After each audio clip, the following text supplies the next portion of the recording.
विद्यार्थी मित्रांनो, नमस्कार. अस्सलाम वालेकुम. यापूर्वी आपण इयत्ता 10वी मराठी संयुक्त पाठ 12वा मोर या पाठाचं भाग पहिला आपण अभ्यासलो आहोत. मोराची राष्ट्रीय पक्षी म्हणून निवड का करण्यात आली, त्यामागचा इतिहास काय आहे, मोराची कोणकोणती वैशिष्ट्ये आहेत, मोर भारतामध्ये कोठे आढळतो याविषयी आपण पाहिलेलो आहोत. आज आपण मोर या पाठाचं भाग दुसरा पाहणार आहोत, अभ्यासणार आहोत. मोर हा भारत देशाचा राष्ट्रीय पक्षी. भारतामध्ये हिमालय प्रदेश सोडला तर सर्वत्र आढळतो.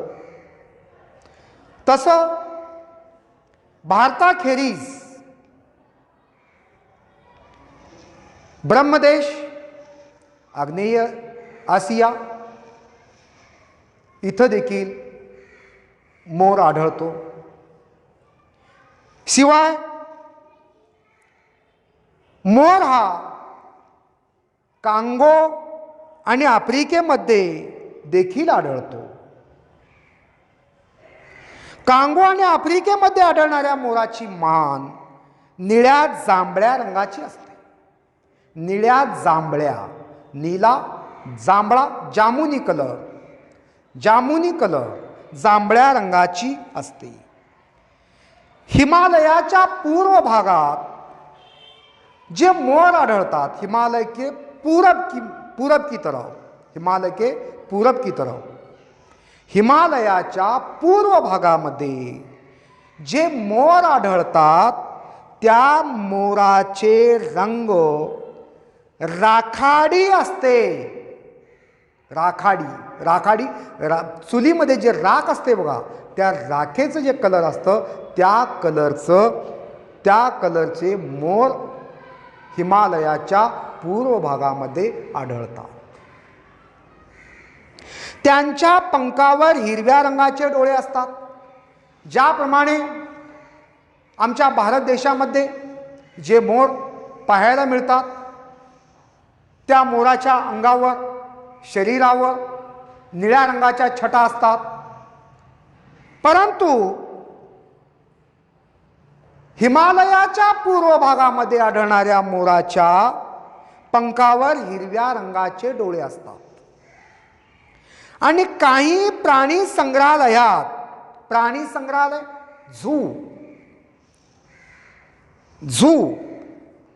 झू पार्कमध्ये जे प्राणी असतात, पांढऱ्या रंगाचे मोर पाहायला मिळतात. पहा, प्राणी संग्रहालयामध्ये जे मोर आहेत तिथं पांढऱ्या रंगाचे मोर पाहायला मिळतात. पण हे मोर खरे निसर्गदत्त नसून जपानी शास्त्रज्ञांनी तयार केलेली एक संकरित जात आहे. पहा, आजकाल पांढऱ्या रंगाचे अनेक रंग मिक्सअप केलेले मोर, पांढऱ्या रंगाचे मोर असे पाहायला मिळतात. विविध रंगाचे मोर पाहायला मिळतात.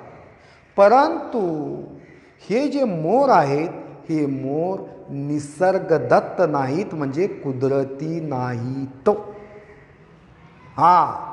हे कृत्रिम आहेत. निसर्गाने जे निर्माण केले, निसर्गाने जी देणगी दिली ते नसून हे कृत्रिम मोर आहेत. याला मस्नवी असं म्हटलं जातं, लक्षात घ्या. निसर्गदत्त नसून जपानी शास्त्रज्ञांनी तयार केलेली संकरित जात आहे. संकरित जात म्हणजे त्यांच्या काय म्हणतात त्याला, एक्सपेरिमेंटमधून तयार केलेली एक जात आहे. ज्याप्रमाणे तुम्हाला एक उदाहरण म्हणून सांगतो, संकरित जात म्हणजे कसं असतं लक्षात घ्या. आता आजकाल तुम्ही विद्यार्थी मित्रांनो पाहिलं असेल, पहिलं एक एक झाड, आंब्याचं झाड 100 वर्ष टिकत होतं, 50 वर्ष टिकत होतं. परंतु आजचं झाड 100-50 वर्ष टिकत नाही. आंब्याचं झाड लक्षात घ्या. पहिलं आंब्याचं झाड पूर्ण होण्यासाठी 5 वर्ष, 6 वर्ष, 10 वर्ष लागायची आणि 5व्या, 6व्या, 10व्या वर्षी आंबे लागायचे, 10व्या वर्षी. परंतु आज जे आहे 2ऱ्या वर्षी आंबे लागतात. कारण काय, याच्या मागची उद्देश काय, की आज संकरित आहेत. आज त्याला कलम केलेली जात म्हणतात. लक्षात घ्या, कलम केलेली जात. जसं की सांगतोय, उदाहरण देऊन तुम्हाला सांगतो की आज एक इथं आम्ही कोय लावली, कोय आंबट है, कोय आंबट खट्टा, ये खट्टा जो बीज है, आम का बीज जो हमने बोया यहाँ पर, कैसा खट्टा आंबट है, आंबट बो. परंतु आंबट आल्यानंतर काही दिवसानंतर याला पालवी फुटली, म्हणजेच कोंपल आलं इथं. कोंपल, याला कोंपल म्हणतो आपण, पालवी देखील म्हणतात. पानं फुटली इथं, पानं फुटली. पानं फुटल्यानंतर याला पुढं चालून आंबे कसे लागणार, याची जे बी आपण लावलेलं आहे, हे बी जे आहे, बियाणं जे लावलेलं आहे, हे आंबट आहे, खट्टा आहे. आणि पुढं याला आंबे कसे लागतील, आंबटच लागतील का नाही, खट्टे का गोड लागतील, नाही, आंबटच लागणार. परंतु आज याचं कलम केलं जातं. कलम कसं केलं जातं लक्षात घ्या. एक जे आहे, मीठे दरख्त की टहनी लाए, मीठे दरख्त की टहनी, गोड गोड आंब्याची एक फांदी आणलं. ही फांदी समजा, ही फांदी आहे, ही फांदी है. देखो यहाँ पर बीज बोया है, कोंपल आया हुआ है चांगलं. तर काही काळानंतर या कोंपलचं इथून छाट मारली. या ठिकाणी आपण हलकासं वरचं साल काढलं, इथून साल काढली. आणि याची देखील ही जो टहनी है, ये टहनी का छिलका ऊपर से निकाला आणि इथलं भी साल काढलेली आहे, इथली भी साल काढलेली आहे. आणि ही टहनी उचलली आपण, ही जी फांदी उचलली, फांदी उचलून या ठिकाणी अशाप्रमाणे अटॅच केलं. याप्रमाणे इथं अटॅच केलं. अटॅच करून इथं बँडेज केलं. बँडेज केल्यानंतर एका 15 दिवसानंतर इथं तुम्हाला या फांदीला पालवी पानं आलेली दिसतील. आणि पुढं चालून हेच 2 वर्षानंतर याला फळं लागतात. याला म्हणतात कलमी झाड, यालाच म्हणतात संकरित झाड. लक्षात घ्या. अशा प्रकारे एक मी उदाहरण दिलेलं आहे विद्यार्थी मित्रांनो, तुम्हाला इथं मी उदाहरण दिलेलं आहे. अशा प्रकारे आज अनेक संकरित जाती पक्षामध्ये देखील प्राण्यामध्ये देखील केलं जात आहे. हां, लक्षात घ्या. ही वनस्पती आहे, ही झाडं आहेत. या झाडांना देखील कलम केलं जातं. ज्याप्रमाणे झाडाला कलम केलं जातं त्याप्रमाणे तिथं संकरित केलं जातं. आणि जपानच्या एका काही शास्त्रज्ञांनी मिळून एक संकरित जात निर्माण केली. अलीकडे इकडे तर अर्धा रंग निळा किंवा पांढरा अशा रंगाच्या मोराच्या जाती तयार केल्या जात आहेत. आजकल तो आधा सफेद और आधा नीले रंग का यानी कि मोर देखने को मिलता है. यालाच आपण संकरित असं म्हटलं जातो. लक्षात घ्या. तुमच्या सायन्सच्या शिक्षकांनी याच्या पुढं डिटेल तुम्हाला सांगतील. तुम्ही तुमच्या सायन्सच्या शिक्षकाला जरूर याविषयी प्रश्न विचारा. मॅडम, सर, संकरित जे मोराची जात असते ह्या डिटेलमध्ये माहिती त्याच्याकडनं तुम्ही घेऊ शकता आणि तुम्हाला नक्कीच याविषयी सांगतील. ज्या ठिकाणी माणसाची वहिवाट नसेल, वहिवाट नसणे, वहिवाट, वर्दळ, गर्दी, हां, ज्या ठिकाणी माणसाची गर्दी नसेल अशा आडगळीच्या ठिकाणी मोर सुरक्षित ठिकाणी, जहाँ पर कोई आता नहीं, कोई जाता नहीं, कोणी येत नाही, जात नाही, जिथं सुरक्षित आहे, जिथं आडगळ आहे, आडगळ म्हणजे कोणीच आपल्याला पाहू शकत नाही, दगडाच्या आडोशाला, झुडपाच्या आडोशाला बसून एका खड्डा तिथं खणलं जातं. खड्डा खणून लांडोर त्यात अंडी घालते. लांडोर, लांडोर मोर हा पुल्लिंग आहे, लांडोर स्त्रीलिंग रूप मादी. लांडोर ही मादी, मोर हा नर. लांडोर त्या खड्ड्यामध्ये खड्डा खणते आणि त्या खड्ड्यात अंडी घालते. मोराच्या घरट्यात साधारणपणे 4 ते 10 अंडी सापडतात. ही अंडी आकाराने कोंबडीच्या अंडीच्या दुप्पट मोठी असतात. साधारणपणे 1 महिन्यात लांडोर आपली अंडे उबवते. पा, ज्या ठिकाणी वर्दळ नाही, ज्या ठिकाणी वहिवाट नाही, एका दगडाच्या आडोशाला, झुडपाच्या आडोशाला लांडोर खड्डा खणते. त्या खड्ड्यामध्ये ती अंडे घालते. ही अंडे मोराच्या घरट्यात साधारणपणे 4 ते 10 अंडे घालते. साधारणपणे 4, कम से कम 4, ज़्यादा से ज़्यादा 10, 4 ते 10 अंडे घालते. आणि ही अंडे कोंबडीच्या अंड्याच्या दुप्पट असतात. ये जो अंडे हैं मुर्गी के अंडे से दुप्पट, दुगुना मोठे बड़े रहते हैं, दुगुना बड़े मोठे असतात. साधारणपणे ही लांडोर एका महिन्याच्या आत ही अंडे उबवते. यानी कि तकरीबन 1 महीने के अंदर लांडोर जो है ये अंडे को उबवते याचा अर्थ त्या अंड्यामधून पिल्ले काढते. त्या अंड्यावर बसून अंडे घोळते. 1 महिन्याच्या आत त्यातून पिल्ले बाहेर येतात. याला उबवते असं म्हणतो, लक्षात घ्या. अंड्यातून पिल्लू बाहेर आले की लांडोर त्यांना 2 दिवस आपल्या अंगाखाली ठेवते. 5-6 पिले निघाली की बाकीची अंडी तशीच टाकून लांडोर आपल्या पिलांना घेऊन गवताळ आणि झुडपाच्या जागी लपून बसते. तिथे जवळजवळ 15 दिवस किंवा पिलांना उडता येईपर्यंत राहते. शत्रूपासून पिलांना त्रास होऊ नये म्हणून ती फार सावध असते. तरी शत्रू लांडोराला फसवून त्याची 3-4 पिले तरी खातोच. मोर यावेळी लांडोरीजवळ राहत नसल्याने लांडोरीला पिलाचे रक्षण करायलाच हवे लागते. अंड्यातून पिल्लू बाहेर आले की लांडोर त्यांना 2 दिवस आपल्या अंगाखाली ठेवते. अंडे में से बच्चा बाहर आए, अंडे में से बच्चे बाहर आहे तर त्या पिलांची आई म्हणजेच लांडोर त्या पिलांना आपल्या अंगाखाली, आपल्या पोटाखाली 2 दिवस ठेवते. 2 दिवस ठेवते. मग 5-6 पिले त्या अंड्यातून बाहेर आले. 5-6 पिले अंड्यातून बाहेर आले. त्या 5-6 पिलांना घेऊन बाकीचे अंडे तिथल्या तिथं टाकते आणि 5-6 जेवढे पिलं निघतील, 5-6 पिलं जे निघतील त्या पिलांना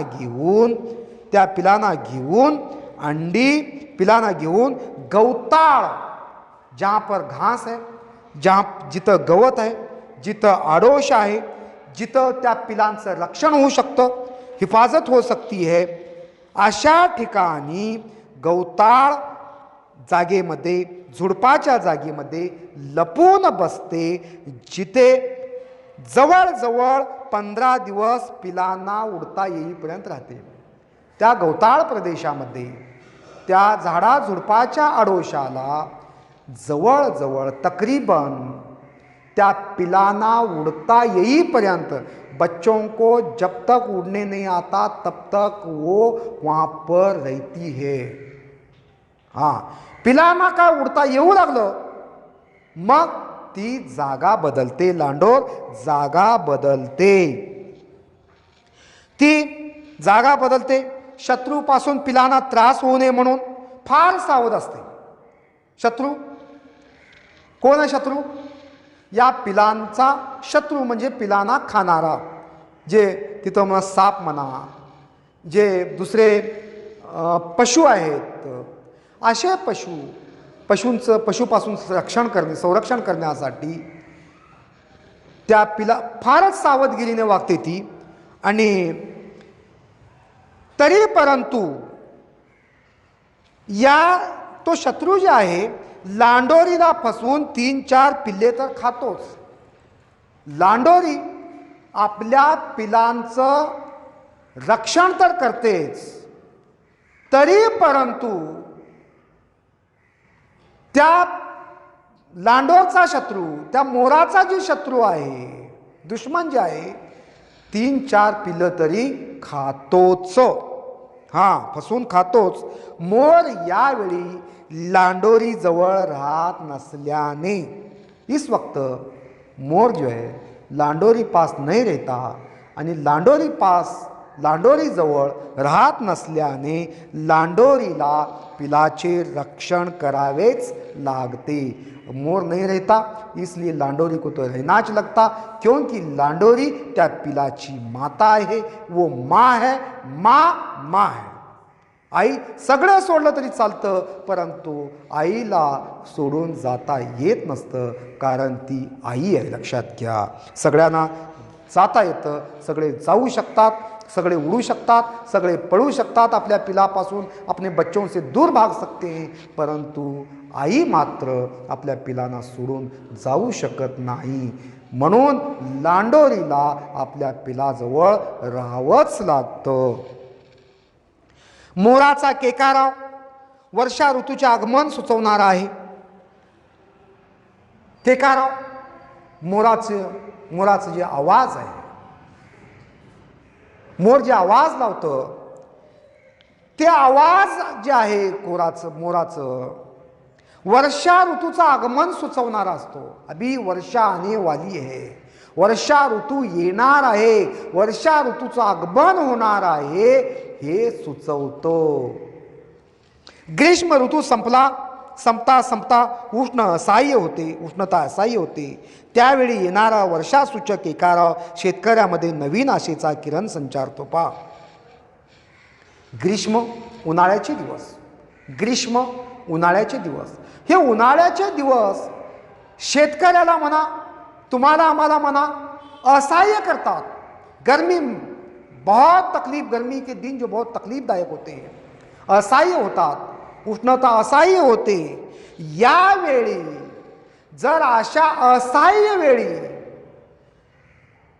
मोराचं केकाराव जेव्हा ऐकू येतं, तेव्हा मात्र शेतकऱ्यामध्ये एक आशेचा नवा किरण संचार करतो. लक्षात घ्या, आशेचा नवा किरण त्यांना दिसतो. म्हणजेच आता पाऊस येणार आहे, पावसाळा येणार आहे, वर्षा ऋतू येणार आहे, असं त्यांना अंदाज येतो. एक आशा निर्माण होते, त्यांच्यामध्ये एक आशा पल्लवित होते. कुणामध्ये? शेतकऱ्यामध्ये. कारण शेतकरी जे आहे उन्हामुळे असहाय्य झालेला असतो, नको झालेला असतं त्याला उन्हाळा, धूप नको होतीये, गरमी नको होतीये. अशा वेळेस जर हा मोर आपलं केकाराव केलं, आपला आवाज लावलं, तर शेतकऱ्यांना एक प्रकारे आशेचा किरण दिसतो, त्यांच्या आशा पल्लवित होतात. ती लवकरच येणाऱ्या पावसाची पूर्वसूचना असते. त्यांचं केकाराव म्हणजे पावसाची पूर्वसूचना असते. वर्षा ऋतू हा आनंदाचा काल असतो. वर्षा ऋतू आनंदाचा काल आहे.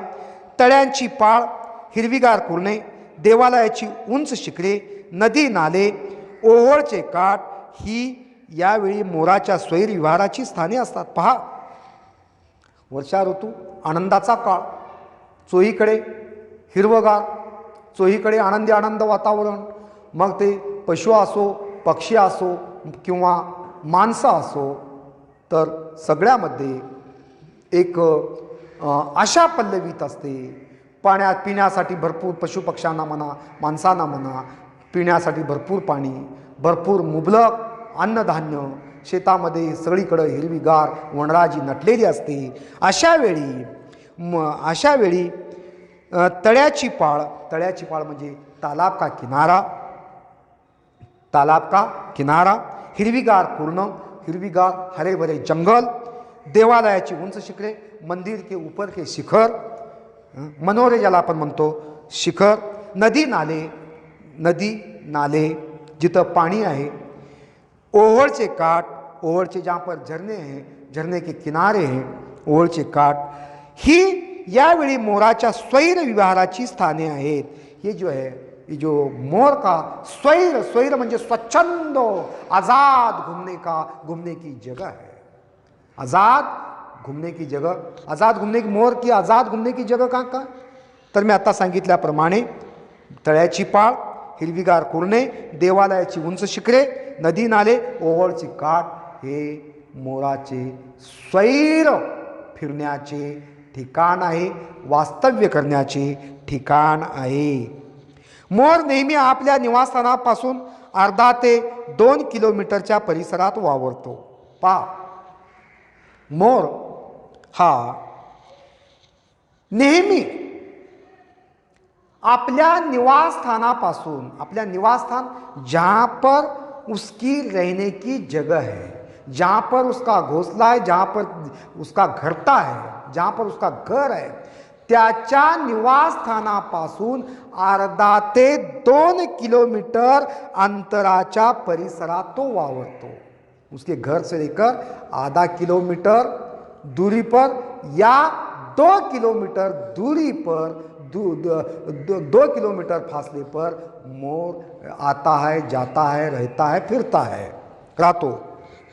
हां, 2 किलोमीटरच्या परिसरात तो वावरतो. वावरणे, फिरना, घूमना, रहना, खाना, संचार करतो.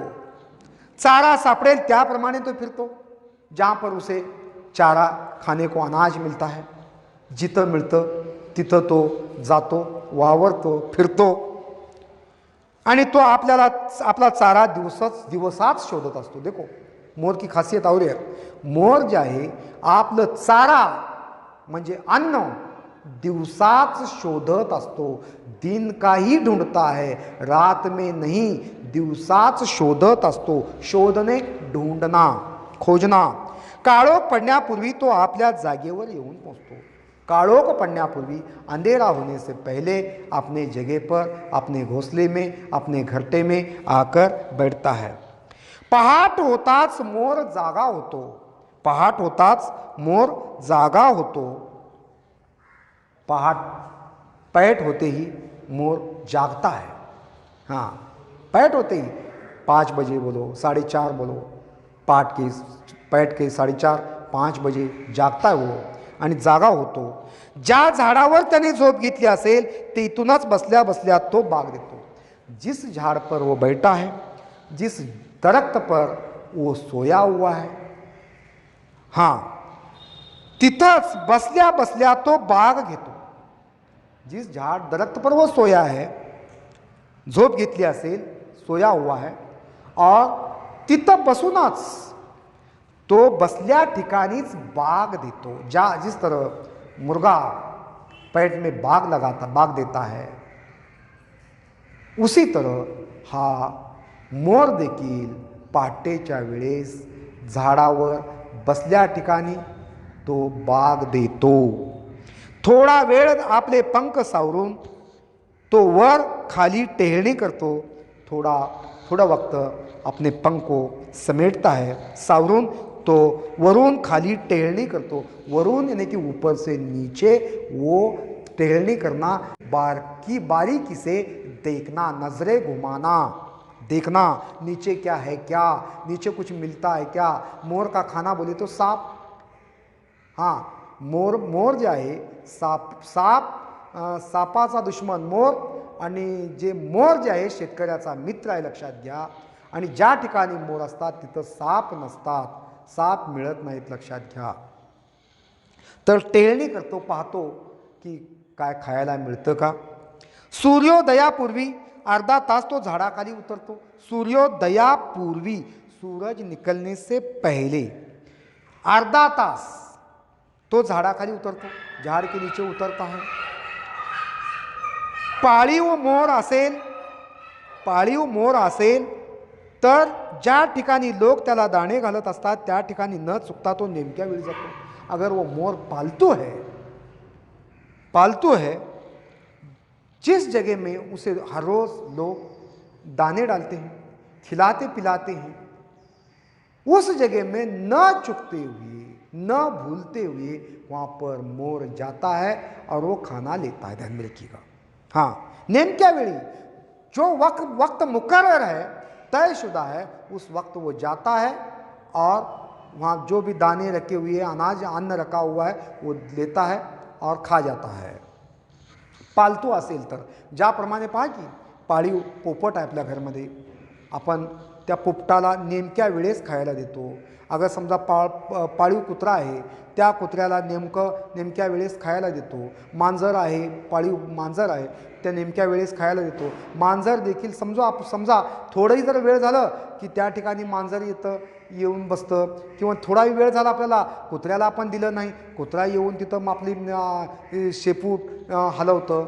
तर अशा प्रकारे नेमक्या वेळेस हा मोर त्या ठिकाणी जातं आणि त्या ठिकाणी दिलेलं जे धान्य आहे, अन्न आहे, दाणे आहेत ते घेतं. ज्या ठिकाणी लोक त्याला दाणे घालत असतात त्या ठिकाणी न चुकता नेमक्या वेळी जातो. इतर अनेक पक्षापेक्षा मोर मनुष्याच्या अगदी जवळ येऊ शकतो. इतर पक्षापेक्षा मोर मनुष्याच्या अगदी जवळ येऊ शकतो. दूसरे परिंदों से भी मोर इंसान के नजदीक आ सकता है, जवळ येऊन बसू शकतो. सकाळी किंवा संध्याकाळी अंगणात दाणे टिपण्यासाठी येणारा मोर लहान मुलाच्या हातून केव्हा केव्हा दाणे खाऊ लागतो. सकाळी किंवा संध्याकाळी, सुबह और शाम, सकाळी सुबह, संध्याकाळी शाम. सुबह शाम अंगणात दाणे टिपण्यासाठी, आंगन में फेंके हुए दाने, चावल के दाने, गेहूं के दाने, जो भी है वो चुनने के लिए, टिपणे चुनना, खाने के लिए आता है. हाँ, आणि इतकंच नव्हे तर लहान मुलाच्या हातामध्ये जर तुम्ही दाणे दिलात आणि लहान मुलगा दाणे त्याच्या समोर असं धरत असेल आणि तेव्हा मोर देखील त्या लहान मुलाच्या हातामधील दाणे टिपतो, खातो. ते ध्यानी सुद्धा येत नाही और ऐसा समझ में तक नहीं आता कि मोर आया कब, वो हाथ में के दाने कब खा गया, कब टिपला, कधी खाल्लं, हे कळत देखील येत नाही. मोराला राष्ट्रीय पक्षाचे स्थान दिल्याने त्याचीच जोपासना व्हावी. मोराला राष्ट्रीय पक्षाचं स्थान दिलं, राष्ट्रीय पक्षाचं बहुमान देण्यात आलं, तर मोराची जोपासना व्हायला पाहिजे. हे आपलं राष्ट्रीय कर्तव्य आहे. मोराला राष्ट्रीय पक्षाचे स्थान प्राप्त झाल्याने, राष्ट्रीय पक्षाचे स्थान किताब बहुमान मिळाल्याने आपल्या भारतवर्षात पक्षाविषयी प्रेम वाढीस लागेल अशी आशा आहे. ज्याप्रमाणे मोराला राष्ट्रीय पक्षी म्हणून मान मिळाला, बहुमान मिळाला, तर आपल्या सर्वांचं कर्तव्य आहे की राष्ट्रीय पक्षाची तर जोपासना व्हायलाच पाहिजे, यात काही वाद नाही. याशिवाय प्रत्येक पक्षाची जोपासना व्हायला पाहिजे. प्रत्येक पक्षाविषयी प्रेम निर्माण झालं पाहिजे आणि प्रत्येकाच्या मनामध्ये पक्षाविषयी प्रेम वाढीस लागलं पाहिजे. हे आपल्या सर्वांचं कर्तव्य आहे. अशा प्रकारे पापी घरात यांनी जे मोर हे पाठ लिहिलं, मोर या पाठामध्ये लेखकांचं जे विचार आहे ते विचार आपण सगळ्यांनी ऐकलात. तुमच्यापर्यंत मी पोहोचवण्याचा प्रयत्न केला. नक्कीच हे दोन्ही या मोर या पाठाचे दोन्ही भाग तुम्हाला चांगल्या पद्धतीनं समजतील अशी आशा आहे. इथं मी थांबतो. धन्यवाद.